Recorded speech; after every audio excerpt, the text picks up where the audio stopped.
Shelley Winter Show. Live, local, topical, and relevant, my friends. So I got to talk about this story. This might be one of the more fascinating stories of the entire week, right? It may be the most fascinating story ever. Yeah, not ever. There's been more. You know what I'm trying to say. So, first of all, let me start off by saying this.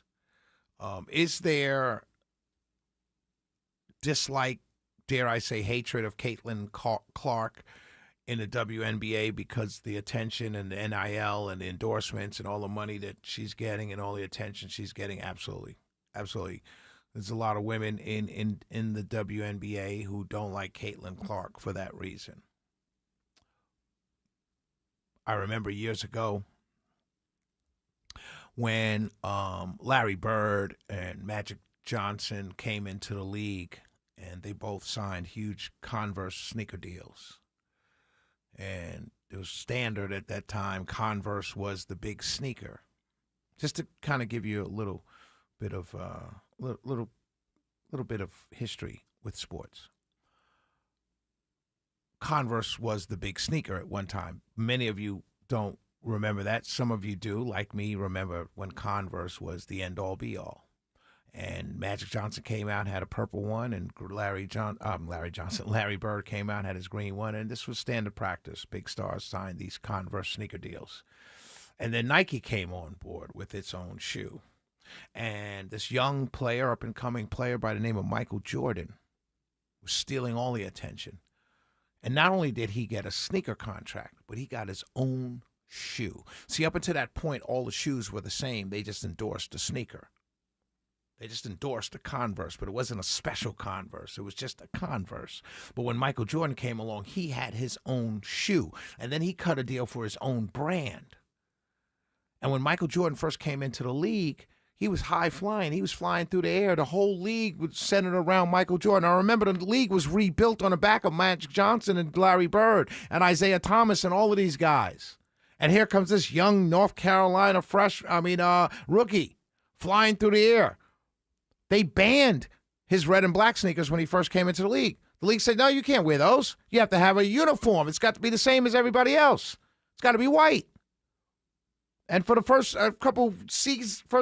maybe his first season or around that time, but they would not let him wear that famous black and red Air Jordans. But he had his own shoe. He was the first player to have his own shoe. The league was outraged. And when he come down the middle, he got hammered. When I say he got hammered, he got hammered. Knocked down. Elbows. Everything. Man, you're not going to dunk on me. I'll chop your legs from under you. I watched it. Now, my point is, it's sports.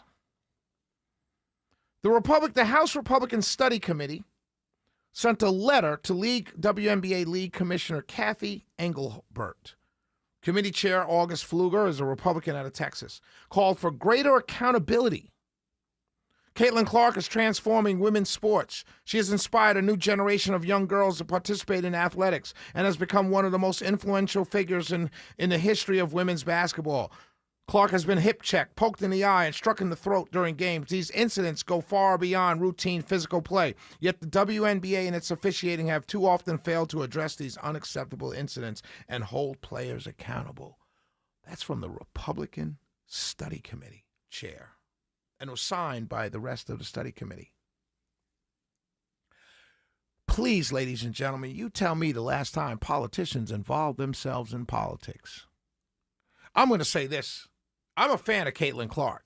I love her game. I'm a basketball fan. I'm not a WNBA fan. I don't watch it all the time, but I love her game. I love guards because I'm the size of a guard, so I've always loved guards. I love shooters because I shot. I mean, that was my thing. When I play pickup, I'm a shooter. So I like shooters. I like gunners. So I love her game. I don't watch the WNBA, so I can't tell you.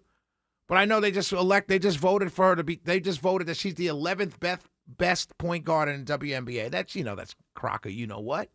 Even Candace Parker, the great Candace Parker, came out and said, you got to be crazy to think that Caitlin Clark's the 11th best point guard in the WNBA. So we know it's jealousy going on there.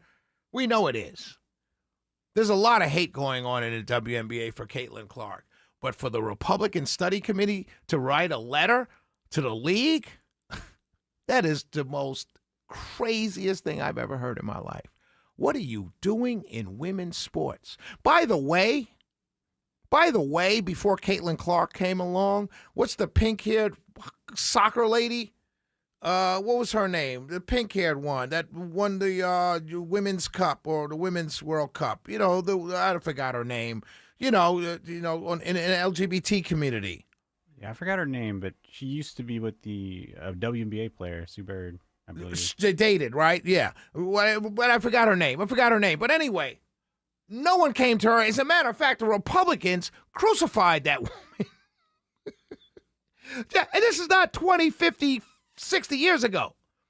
We crucified that woman because she was out front with her politics. Her politics didn't align with ours, and we buried that woman. Now, all of a sudden, we're coming out. A study committee chair is writing a letter to the WNBA. Hey, watch how you treat Caitlin Clark. Are you serious right now? Tim Burchett, the Tennessee Republican, said discrimination of any kind has no place in women's sports. Really? It's things like this that make me, it just gets me, it makes me irate. The lack of self-awareness. Look, I get it. She gets hard fouls. It's called sports. The refs don't call it. It's called sports. She knows what she signed up for. And let me say something about Caitlin, Miss Clark, Caitlin Clark. Like I said, I love her game. I'm not a fan of the WNBA. Don't trust me. I don't sit at home on Sundays and watch the WNBA games. But I am a fan of her game. I watched her in college. I'm a fan of the game. But let me tell you, trust me. She's probably been everywhere she's played from high school on up. She's probably been the best or second best player on a court at any given time throughout her career. Trust me when I tell you she's been hammered before. She's been hammered before. That's what happens when you're one or two of the best people on the court at any given time. White or black, male or female. You're going to get hammered. Because everyone recognizes on that court in that very moment, you're the best. And they will punish you. It's sport, man. Stop spending money, Republican Study Committee. Stop running the deficit up. Cut spending. Stop the war. Bring the economy back. What are you worried about Caitlin Clark for? Did she ask you to write the letter? I doubt it. What's going on here, man? We're not serious people. When I read this story, the first thing I thought was, we can't be serious people. This is Shelley Winter Show. We'll be right back.